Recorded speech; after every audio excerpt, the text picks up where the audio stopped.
Bonjour les amis du climat des Attiges. J'espère que vous allez toutes et tous très bien. Je tenais à vous remercier pour vos petits messages de soutien de sympathie parce que un peu de mon rhume, hein, donc voilà. Donc, ça commence à aller un petit peu mieux. Donc voilà, il faut du temps. Il faut du temps. J'espère que vous allez bien. On va un petit peu voir vers quelle énergie on va pour ce vendredi 7 mai. Ça passe trop vite, hein? Ça passe trop vite. Pas celle-là. Et à Tototech, nous avons l'as d'épée. Il est magnifique cet as. Regardez comme il est. Tout dans l'intellectuel, dans la vision, comme ça, c'est très visionnaire. Très très beau. Voilà, donc l'énergie pour ce vendredi, ce sera surtout, je pense, les pensées, comme ça, l'intellect, voilà, un début de, voilà, on commence à élaborer des projets. Et ici, le CDP nous dit que, ben, on prend nos idées, nos projets et on continue notre chemin. On continue notre chemin parce qu'on a envie d'avancer et de continuer ce qu'on a mis en place. C'est toujours, on y passe très fort, hein. Ce sont des projets, des idées, voilà, des mises en place. Et ici, le chevalier de denier, ben, c'est aussi un déplacement justement qui vient dans la continuité du JDP. On se met en mouvement pour terminer le travail, pour terminer le projet, parce qu'on a envie parce qu'on est vendredi, hein, c'est fin de semaine et que on a envie que tout se termine bien avant le week-end. Ah, et pourtant, avec le chevalier d'épée, là, il a plutôt un peu l'air bagarreur, hein, celui-là, avec l'air de dire hein, je suis toute frotte à moi, voilà, donc il est sur la défensive, le chevalier d'épée, là. Il est sur la défensive. Alors que le chevalier de denier, lui, il est serein, il sait ce qu'il fait, il agit, il construit, il est dans l'action, dans le mouvement. Tandis que le chevalier d'épée, il ne bouge pas tellement, mais il est prêt à battre. Hein, donc, ouais.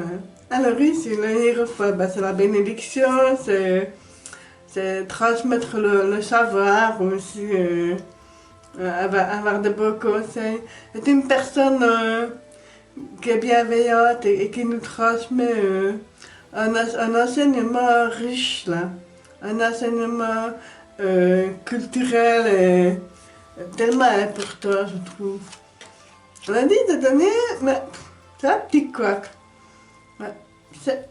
Ça pourrait être parfait, mais c'est presque parfait. Voilà, donc on a réussi, là, on est dans la presque plénitude, dans la presque réussite complète. Donc peut-être qu'il faut encore travailler, encore un peu pour y arriver. Ah, le dieu d'occupe à l'envers. Pardon. Je me demande si vous n'êtes pas un petit peu en dualité avec vous-même. Voilà. Une espèce de... ça devrait être une complicité, mais comme c'est à l'envers, ça ne l'est plus. Donc, il y a une petite dualité là. On se demande un petit peu... c'est comme si il y avait un partenariat qui était promis, qui ne se fait pas. Voilà, c'est bizarre. Et ici, la reine d'épée, il y a quand même pas mal d'épées dans le jeu. Il y en a beaucoup dans la pensée. Et là, je pense qu'avec la reine d'épée à l'envers, on est dans le doute. On est dans le doute parce qu'on se demande si on a bien tout planifié, tout géré, tout pensé. Et c'est comme si on faisait une liste et qu'il manque quelque chose dans la liste. Voilà, c'est embêtant. C'est embêtant. Alors, on va un petit peu prendre mon...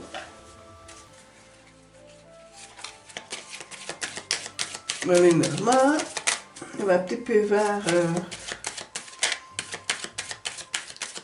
recouvrir un petit peu les cartes à verser. Oups, là. Alors, le but de donner. Ah ben, les enfants, est-ce que vous avez peut-être une petite déception par rapport à un ou plusieurs enfants? Bon, c'est aussi la famille, voilà, c'est aussi, mais les enfants, c'est aussi l'insouciance, c'est aussi la jeunesse, voilà, voilà. Et peut-être on vous demande de garder une âme d'enfant, là. Voilà. Et ici, là, la souris avec le... Pour moi, il y a une perte de quelque chose. Même une perte de contrôle. Une perte de contrôle de cela. On n'est plus très sûr de ce que l'on souhaite, on est très hésitant. Et pourtant, ici, le cœur qui vient sur la reine d'épée, ben, l'amour triomphe. Hein. L'amour triomphe. L'amour, c'est quelque chose de tellement important, l'amour dans tous les sens, l'amour universel, pourquoi pas. L'amour, c'est un catalyseur comme ça qui donne tellement et qui rassure, qui nous fait comprendre qu'on existe. Voilà. C'est ça aussi. Hein. Alors ici, je vais tirer un petit peu avec le petit oracle de Steph pour changer un petit peu. Je ne ferai pas une vidéo très longue parce que je suis assez fatiguée. Donc, c'est une question de quelques jours, ça ira mieux par après. Alors, qu'est-ce que le petit oracle de Steph va nous dire?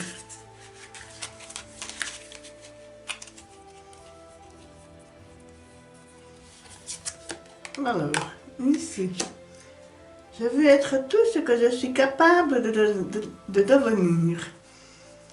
Eh bien oui, soyez capable de ce que vous voulez être. Soyez capable de ce que vous voulez être. Voilà. Et ça aussi, garder son âme d'enfant, la beauté innocente comme ça. Et vous êtes capable de devenir, bien sûr, vous êtes quelqu'un, vous êtes des personnes tellement bonnes, tellement généreuses, tellement altruistes. Et là, je pense que vous ne devez pas douter de vous-même, vous devez surtout prendre confiance et surtout vous dire que vous êtes capable de. Alors ici, elle demande de prendre un petit moment pour se connecter et s'éveiller à la confiance d'être. Voilà. Ça serait bien pour terminer cette fin de semaine, comme ça, faire un moment pause, comme ça, et se reconnecter toujours à la verticalité de la nature qui s'éveille, et de se retrouver soi, pour être un peu plus serein dans ce tumulte de la vie de tous les jours. Hein. Et ici aussi, on nous dit, ça à l'écoute de la terre, pour ressentir les racines et ancrées. Voilà. C'est de beaux messages. C'est de tout beaux messages. Ça à l'écoute de la terre, pour ressentir les racines et ancrées. Voilà. Ben, écoutez-vous. Écoutez, on dit toujours, faites une pause et voilà, reconnectez-vous à la nature, ne serait-ce que 5 minutes. Pas besoin que ça dure 2 heures, mais 5 minutes, c'est tellement important. La nature a une énergie tellement extraordinaire, tellement régénératrice comme ça. Et le fait de faire une pause comme ça et de se reconnecter à la nature, ça nous permet d'évacuer du stress, d'évacuer une certaine anxiété qu'on pourrait avoir. Et de ce fait-là, le fait de faire une pause aussi, ça nous permet de mieux nous recentrer pour mieux repartir d'un meilleur pied. Quoi. Donc voilà. Alors, on va tirer la dernière carte, c'est la carte aromatique. Quelle aromatique pour tirer? Mais elle est quand même beau ce jeu. Il est quand même beau. je dis juste de ne pas avoir confiance en vous. Ne perdez pas confiance. Voilà.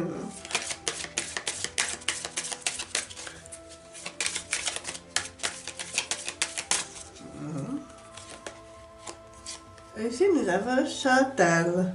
Intégration. C'est pas mal ça, Chantal, intégration. Alors, je vais lire le petit livret. Ça, Chantal. Je ne sais pas si cela a déjà eu, moi, celui-là. Je ne pense pas, hein.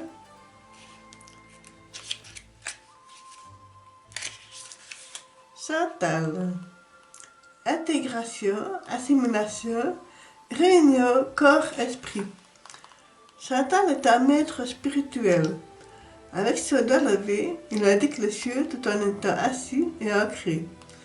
Il vit simultanément dans les deux mondes, le monde terrestre et le monde spirituel, tel l'arbre solidement raciné dans le sol et dont les branches touchent le ciel. Il vit dans la pleine présence, la pleine conscience de son être et de l'univers qui l'entoure, l'un étant l'autre tout à la fois. Pouvons-nous parler d'intégration tant qu'il n'y a pas d'intégration de cœur et des esprits?